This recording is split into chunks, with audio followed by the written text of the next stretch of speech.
Hello friends, again a very warm welcome to all of you on my channel Designer G. In this video we are going to talk about our next topic जो कि specially 10th class के लिए बनाया जा रहा है, जिसका नाम है लैमार्किज्म।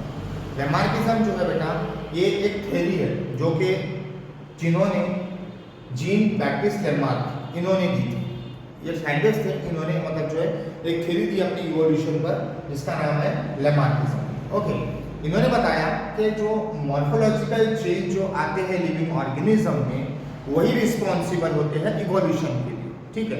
और ये जो मॉर्फोलॉजिकल जो चेंज आ रहे हैं, इसके पीछे उस ऑर्गेनिज्म की दो चीजें रिस्पॉन्सिबल होती है।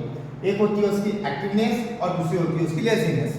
उन्होंने ये बताया कि जब भी एक ऑर्गेनिज्म के अंदर अगर कभी मॉर्फोलॉजिकल चेंज आते हैं, वो किस वजह से आते हैं, तो उसके पीछे का रीजन है एक्टिवनेस उसकी और उसकी लेजीनेस। उन्होंने यहाँ पे 2 या 3 एग्जाम्पल भी दिए। जैसे कि एक्टिवनेस की अगर बात करें तो नेक ऑफ जिराफ की जो नेक है वो मतलब जो है उसके एक्टिवनेस की वजह से मतलब जो है बढ़ गई। क्यों बढ़ गई? क्योंकि उसको आदत थी ब्राउजिंग ऑन लीफ करने की, मतलब बड़े बड़े प्लांट्स के ऊपर मतलब जाकर वो जो है लीफ को मतलब जो है ब्राउजिंग करता था, खाता था उसको। इस वजह से उन्होंने बताया कि उसमें मॉर्फोलॉजिकल चेंज आए और जिसकी वजह से उसकी नेक जो है वो बड़ी होगी। फिर उसके बाद में उन्होंने दूसरा एग्जाम्पल दिया स्वान और डक का। ये जो 2 बर्ड्स है, ये दोनों भी बर्ड्स है, लेकिन इनकी मतलब ये जो है आज तैर भी सकते। क्यों तैर सकते? क्योंकि ये जो है वाटर में जाने के बाद में अपने पैर का यूज किया है ना, जिस वजह से आज ये एबल है कि वो स्विम भी कर सकते, ठीक है।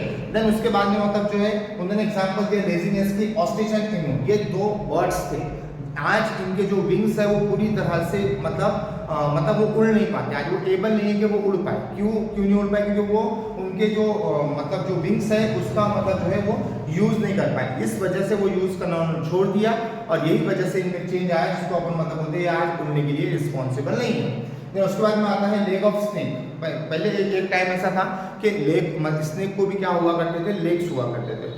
उसको मतलब जो है उसको सरपट के चलने की आदत थी, मतलब पेट के बल चलने की आदत थी, तो जिस वजह से उसने यूज नहीं किया और उसके अंदर मतलब जो है उसके लेग्स पूरे चले गए।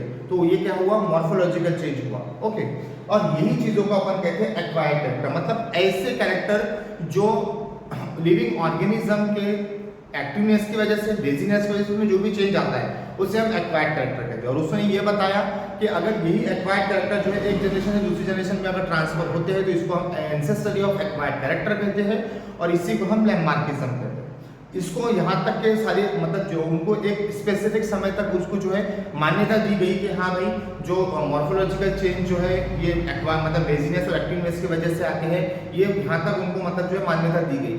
लेकिन इस चीज़ को कभी भी मतलब एक्सेप्ट नहीं किया गया कि जो यही जो कैरेक्टर है मतलब एक जनरेशन से दूसरी जनरेशन में जाते हैं, इस चीज़ को पूरी तरह से मतलब डिसअप्रूव कर दिया गया इस थ्योरी को। क्यों? क्योंकि भाई इन्होंने जो बोला था कि यही जो एक्वायर्ड कैरेक्टर है जो एक जनरेशन से दूसरी जनरेशन में जाते हैं, ये मतलब पॉसिबल नहीं है। उन्होंने ये चीज़ बताया गया। ओके, देन उसके बाद में मतलब जो एक ऐसे कैरेक्टर मतलब ऐसे एक्वायर्ड कैरेक्टर जो एक जनरेशन से दूसरी जनरेशन में चले गए, उसी को हम एंसेस्टरी ऑफ एक्वायर्ड कैरेक्टर कहते हैं।